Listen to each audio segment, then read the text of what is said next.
ceremony. Now, I'd like to take the honor of inviting our chief guest for this ceremony, Toastmaster Srijit Raja. Toastmaster Srijit has a long list of achievements credited to his name.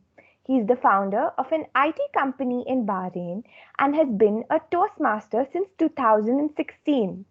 Currently, he is the Area Director of Toastmasters Area 15, Division D, District 20 of Bahrain and Kuwait, Region 11. Toastmaster Srijit has also taken up several roles, including President and VP Education for multiple clubs across Bahrain.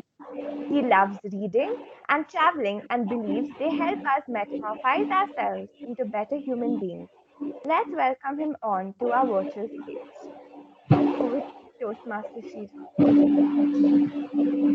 Thank you so much, Master of Ceremonies. Am I audible? Please give a thumbs up. Thank you. Dear Division Director Toastmaster Varun, Area Director Toastmaster Richa, Incoming President Toastmaster Aaron, and outgoing executive team, DTM Suhas, Sunita Madam, my dear fellow Toastmasters, and invited guests. It's a very proud honor for me to be the part of this meeting today of one of the most prestigious and vibrant Toastmasters clubs in the city of Bangalore, the MCC Toastmasters Club. In fact, I do have a good connection with MCC because I have a few friends there who are working, and I've been in Bangalore for close to 12 years, and MCC was one of the most vibrant and well-known colleges in the city of Bangalore. And every time I pass through the front of your campus gate, I always used to secretly want for a situation to come and address you someday in future. And today is that particular day. And when I was invited by Toastmaster Aaron to be the chief guest for this ceremony today, I was going through the theme of metamorphia and doing my own little bit of research and development on what exactly do you mean by metamorphia. Well, as you all know, metamorphism is something related to change, and we all know that change is a very constant thing in our lives. Of course, there are different kinds of changes that are happening. You all would have known about the tadpole metamorphosing into a frog, a caterpillar metamorphosing into a beautiful butterfly. And apart from this, I just wanted to listen and talk to you about a little bit of a story that I have come across recently. There was an old man who was a traveler, avid traveler across the country, and he came to a village one night, and a group of villagers were having a campfire. And he asked the villagers for a place to stay for the night and a little bit of food to eat. Unfortunately, the villagers told him, "Sir, you've come to us at the wrong time. Because of a drop in our crops and the harvest last year, we do not have enough stock of food. However, we can give you a place for the night to stay so that you could rest and travel tomorrow." The old man agreed and said, "I don't need food, but I can cook food for you, all of you here. All I need is a pot, some water, and firewood. And I have a stone, and I'm going to give you a stone soup." The villagers were shocked. Stone soup? We've never tasted or we've not even heard of it in our lives. So he humbly requested them to bring the things once again, and he lit a fire, kept a pot on the fire, poured water, and dipped a beautiful, smooth stone into the water. And at the same time, he said, "The soup would taste better if I could have a little cabbage." So one of the villagers volunteered and said, "I will bring the little cabbage that I have in stock for you." And he came, cut the cabbage, and he put them into the soup, cooking the soup. After some time, the villagers, the traveler said, "I would like to have some potatoes and some tomatoes to make the soup even better. It will taste even better." And somehow they were all able to arrange these vegetables, and an excellent soup was cooked. And now, after he cooked the soup, he served it in small bowls to the villagers because the aroma of the soup was so fantastic that the villagers were really waiting eagerly to taste that soup. And all of them tasted that soup, which was very delicious. And they thanked the traveler for sharing the soup with them.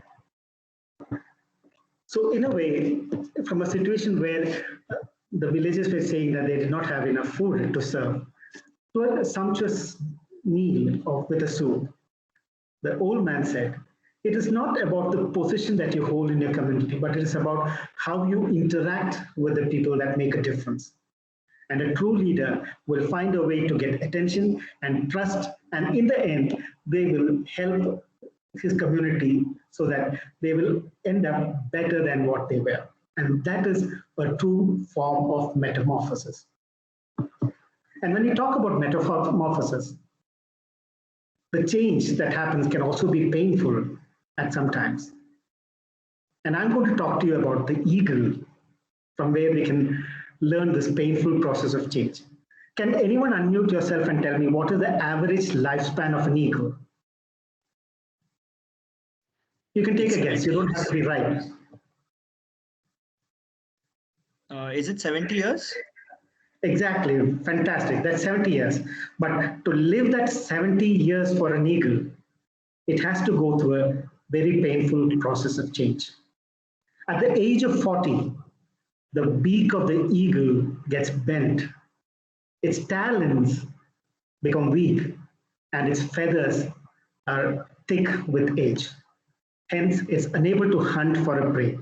At this point of time, the eagle has two choices: either to suffer and die silently, or to go for a painful change so that it could live longer. And if the eagle chooses a second option, it has to fly to its nest on the cliff, and then it breaks its beak on the rocks until it completely goes off, and it waits for a new beak to come in. When the new beak comes, it plucks out the feathers from its body and also the talons from its legs. To understand that pain, you should be trying to, cut off your hand or tongue and see how painful it is. But don't try that, because it's very painful. And it'll wait for the new talons and the new feathers to grow back. And after a period of 150 days of hibernation, the eagle takes its flight, the first flight of free birth. And that will help it hunt better and live extra for the next 30 years, taking up to 70 years of age. So sometimes change is very painful for us, but we'll have to accept it. We'll have to become a better person when we change. Change is not always easy, but at the same time, it is the most constant thing in our lives. So fellow Toastmasters, I wish to thank the outgoing XCOM and also wish the incoming XCOM all the very best to change this club from the good to better and the best. And I thank you one and all for inviting me once again for this particular event. And now I leave the floor open for any questions that you may have want to ask to me so that I can try and answer them. Thank you. So if you can ask me any questions if you want.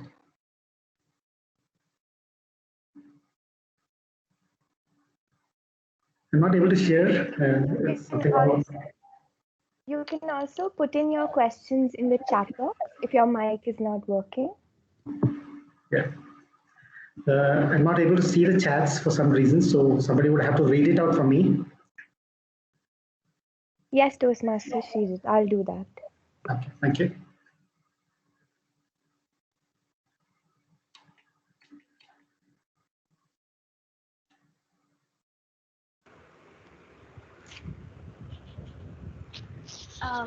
Hello, am I visible? So can you hear me? Yes, you're audible.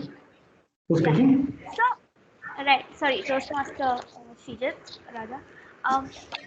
You said change is very obviously important. I wanted to know how I should, I can use change in my speeches.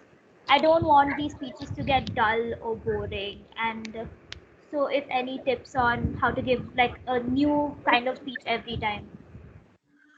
Well, that's a good question, and I'm sure it came from a person who wants to become a better Toastmaster. Thank you so much for that question. Yes, if you ask me for some tips on how to improve your speeches, first thing I would like to suggest is that you need to close in on the topic that you want to discuss and that you want to talk about. Once you close in on the topic, do a little bit of research on the topic. And the best topic that can ever come to you would be something that you relate to, that you're passionate about, and that you're willing to go that extra mile to prepare your speech. In fact, I've done a series of blogs in the recent past on public speaking. And a few tips from that would be to be able to understand what you really want to convey to your audience. And if it's your own story, it's your own personal story that you could relate to this topic, your speech is going to be really great and fantastic. And of course, you have to keep rehearsing. Once you draft your speech, you have to spend more time researching and rehearsing on the speech, because that makes you perfect. The only time where you would not have enough time for preparation is your table topics. But when you're going for a prepared speech on your pathways, yes, you have to give sufficient lead time to draft your speech, prepare it, rehearse it in front of the mirror, talk to your mentor, and add stories to your point, just like the 2 stories that I did today. So connecting to the audience with a story would be the best thing that I could always suggest to you to make your speeches better. I hope I have answered your question. Yes, thank you so much. You're welcome. And I wish you all the best for speeches. Yes? Now we have Toastmaster Varun with a question. Yes. Sorry, not a question. I just want to add, with your permission, Toastmaster Srijit. One more point, sure. Ananya, there are speech topics everywhere around you. So conversations with your friends, anything from your teachers, your parents, there are topics everywhere around you. So keep your eyes and ears open and your notepad app on your phone. So whatever you think is relatable, put down those ideas, and you never know how a speech will materialize from everything that's going on. So keep your eyes and ears open, and I'm sure you will give great speeches. Thank you. That's fantastic, Division Director. You've given a valid point. And Toastmaster Ananya, I wanted to give you a small tip on the table topics as well. I remember in one of our Toastmaster Club meetings, I was asked to speak on a random topic. And I think I need to talk about that topic today here, because the topic was, women are equal to men. Please comment. So I was addressing my Toastmaster Club meeting, and everybody knew my family as well, because I have a beautiful wife, I have 2 sisters, I have a mother, and everybody expected me to agree to this particular topic. But I initially said, I don't agree to this topic, because women are not equal to men. In fact, they are far more superior to men, for the simple reason that they can give birth to a life. They can create life from just 2 cells. And at the same time, they also are more powerful than God himself, because God was not able to come anywhere. And that's why he created mothers. So when I said that, I had a twist in the table topic. And then I was able to substantiate my points on that with a personal story as well. So that is one way of also checking. I kept my ears and eyes open to make that comment, because I knew I was going to make a controversial statement if I say women are not equal to men. But when I substantiated it with the facts and the figures and the story, it became an even better speech. And coincidentally, I won the best table topic commentator for that particular session. So as our division director said, your eyes, your ears, and your mind have to be open so that you can get a lot of stories and connect them. Any other questions?